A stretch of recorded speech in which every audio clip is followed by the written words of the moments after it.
Well, Peter Fleming is a global entrepreneur as well as a certified career coach, corporate trainer, and author of a best-selling career guide called Do What You Love, Love What You Do. And he's on the line with us here. How are you today? Doing great, Toby. Nice to join you. Yeah, it's nice to have you on the show. So, your book, Do What You Love, Love What You Do, how would you describe it overall? Well, in short, it's a career management guide. Most people spend about 100,000 hours working in their career, but few have a good idea of what they want from their career.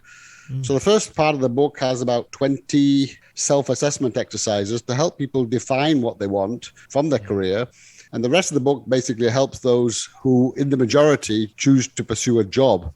With tips and tricks on where to find jobs, the do's and don'ts of writing an effective CV, that sort of thing. So how do we choose the right career? Socrates and the Bible said, know thyself, right? To know thyself is the beginning of wisdom.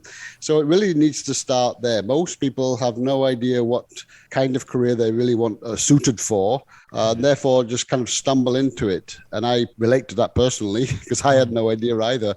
When I left university, I just kind of stumbled into becoming an accountant because that's what I studied. But the rest of my career, I was just kind of bumbling along for quite a while. That's why I introduced these 20 self-assessment exercises. You won't find those anywhere else, by the way. And these will reveal your life purpose, your career preferences, your key skills, and all that. So it's really about getting to know yourself. And so in order to do what you love and love what you do, you need to know what it is that you do love. Yeah, of course. And of course you mentioned as well that the book helps you find the best places to look for jobs. What are some of those places? Yeah, most people think that the best way is just to look on the internet or the Saturday newspaper, etc. Yeah. But only about 1 in 4 jobs get filled that way. Oh. So, and that is a tough and competitive process. You can expect 100 other people to be applying for the same role if it's been advertised in that way. So I recommend to my clients that they do 2 things. The first and the best way to get any job is networking. That's been a bit difficult during COVID, obviously, but nevertheless, online networking or in-person networking is and always has been and probably always will be the best way to get a job. I think most people who've been working for more than 10 years will at least have had one job that somebody got them into.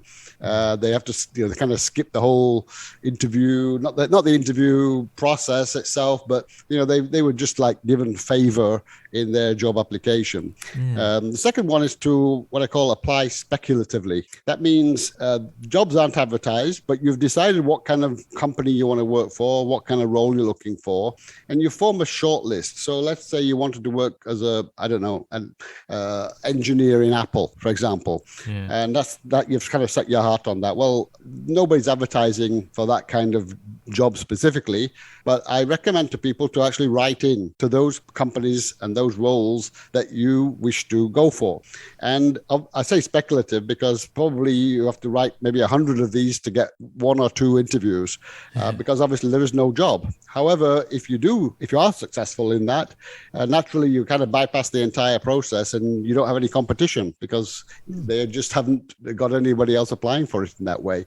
And you'd be surprised how successful that's been. I've used that myself and it really works out. Obviously not all the time. You have to be a bit patient, but that's a good way to go forward. Yeah, that's a good idea. And how does networking actually work? Is there a way to go about it, or does it happen by accident a lot of the time? Both, actually. A lot of people, they deliberately go out and start networking, meaning they join an association or a club or something like that, or an online chat group that is relevant to their particular pursuits, but that doesn't always result in anything at all other than having a night out, really.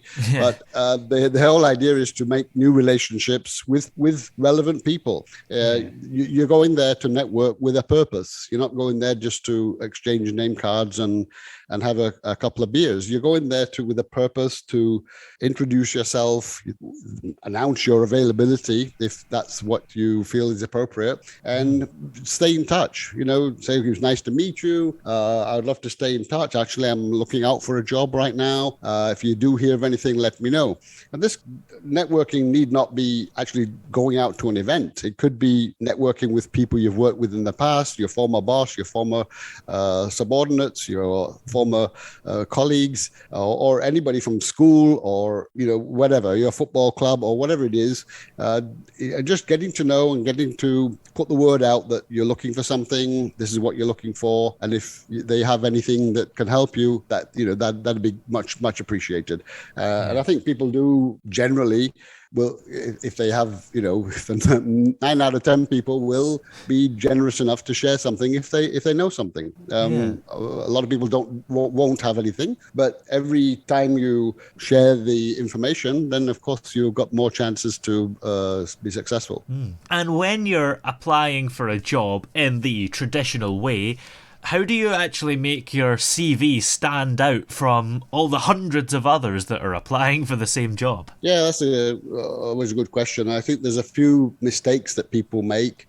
It's easier to say what causes lack of success rather than success. There's no single formula that works for everybody, as you'd expect. But one of the things that I always point out to people is show off a bit. And a lot of people are very uncomfortable with that. And I'm not talking about being, bragging out of control, saying how wonderful you are.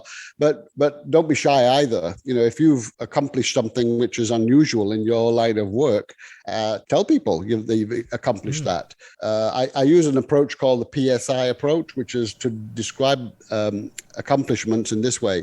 You describe the problem, that's the P. You describe the solution that you brought to the table, and you describe the impact. And a lot of people, they share their accomplishments by saying, the company was not doing so well in sales, and then I came in and I increased sales by 20%, for example, right? That is a very powerful thing, not only because it shows that you are an achiever, but also because other people don't do it so much. So your competitors, if all else is equal, it never is, but if all else were equal, and you're showing not only that you've had relevant experience, but you've achieved significant things, and your competitor didn't do that, guess what? You're in the driving seat. So it's all about getting to there's two things that a CV must be. One is the content must be relevant. I've seen so many CVs in my life that are where the content is, there's a lot of irrelevant content. Putting things like your height and your weight and your religion, and honestly, it still goes on. People are really they feel like they've got to tell the whole story on their CV. And the real reason, the real problem is that they don't understand the purpose, the objective of a CV, which is not to get them a job.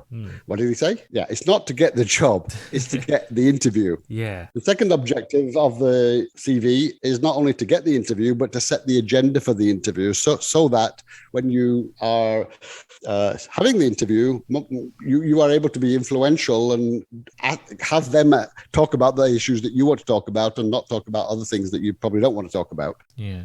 And for the book, did you have to do any research, or did you sort of know everything already because you're kind of an expert anyway, aren't you? When I wrote the book, I wasn't an expert other than the trial and error I'd had on my own career and my own job applications.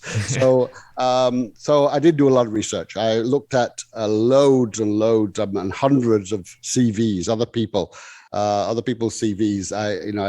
I was in a hiring position at that time, and I used to get job applications coming through. I'm not a recruiter. I'm a financial manager, but I obviously advertise from time to time to get people to come in, and they would send their CV, and I would not pay much attention to it. I wasn't intending to write a book, but And I've tried to focus on what I consider to be a winning formula. There are lots of losing formulas, and that's what I try to steer people away from. Yeah. Like I said, there's no one winning formula that will apply for everyone. So it's a matter of what works best. Sometimes you have to do a bit of trial and error, and you see the results that you get. So I did that. I got some horrible results at the beginning, and then I got better and better and better. And then I realized that there are certain things that matter more than others. And that's what I've put in the book. It's written in a kind of a Q&A style, because a lot of people say, well, what about this and what about that? I actually ask the question, and then I answer that question very specifically. So there's loads of those kind of questions in the book. Yeah, that's a good way to do it. And is there a particular target reader, or I'm guessing it's actually quite helpful for anyone of working age? Yes, I think there's some definite value for everyone, like you said, of working age, including people who aren't looking for a job. For example, people who want to become entrepreneurs or maybe pursue a vocation. So if we're spending 100,000 hours doing something, and most people rate themselves at only about 4 out of 10 on their career satisfaction, even getting to 5 or 6 is progress. And I truly believe that this book can help that. If I had to pick a demographic that can benefit the most from this book and my personal coaching, it would be what we call over here in Singapore PMETs. These are professionals, managers, executives, and technicians. It's a category of employees that the government likes to address in this way. So it's really those, kind of white collar workers, maybe 25 to 30 and above. For certain, they've already been around the block a couple of times, made some career mistakes, probably less like I did, and like we all do, and now looking for something probably that more suits their style. Yeah. And how did you end up being such an expert in career management? Was it just when you started writing the book? No, really, out of necessity and trial and error. It's a pity to admit to that, but that's the truth of it. I needed to apply for a job at one time, and I'd been with 12 years with the same employer and never written a CV or applied for a job during that time. So I really had no idea how to go about it. So I read some books like 101 CVs for accountants and that sort of thing, but honestly they were rubbish. So I went on my own way and just basically did some mistakes, like I said, got some not so good results. Then I improved, and then I started getting, every time I apply for a job, or maybe not every time, but out of 10, I'd get 7 responses, 7 interviews. So that was, obviously I was onto something, I felt. And I ended up in a Bob Proctor seminar. I'm sure you and your readers, your listeners know something about Bob Proctor. He's kind of a philosophical guru.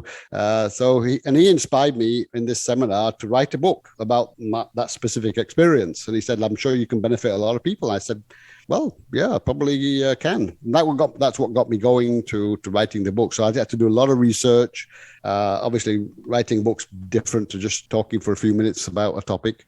That was about 20 years ago, and it became a bestseller, as you mentioned. And then I got formally certified as a career coach. That was a program I went through, and I set up my own career coaching practice. And then fast forward to 2021, during COVID, when other things were not so happening, I decided to totally refresh the content of the book and make it even more relevant for the 2020s. So here we are in 2022, and now time to promote that book. Yeah, of course. And do you think that you will write more books? Yes, in fact, I've written 2 other books, again, thanks to COVID. One is specifically is called The 7 Deadly Sins of CV Writing, which is fairly ominous sounding thing, but basically the mistakes that I see people, most people make when writing a CV. So that's what I specifically on that. It's a fairly short book. I think it's about 70 pages or something, 60 pages. And another one called The 7 Power Tips to Improve Your Performance in Job Interviews. Again, same thing. People need tips on how to handle job interviews. There are many books out there, but a lot of them are honestly not worth reading. I've read a number number of them, and I feel that this is. I mean, allow me to brag a bit. It's because I've seen so many other things and other books and other people making mistakes that I feel like I've got something extra to add to the discussion. So that's the other book I've written. Yeah. Well, in the meantime, where can we check out your latest book, Do What You Love, Love What You Do? Well, all 3 books are on my website. The website is topcareer.coach.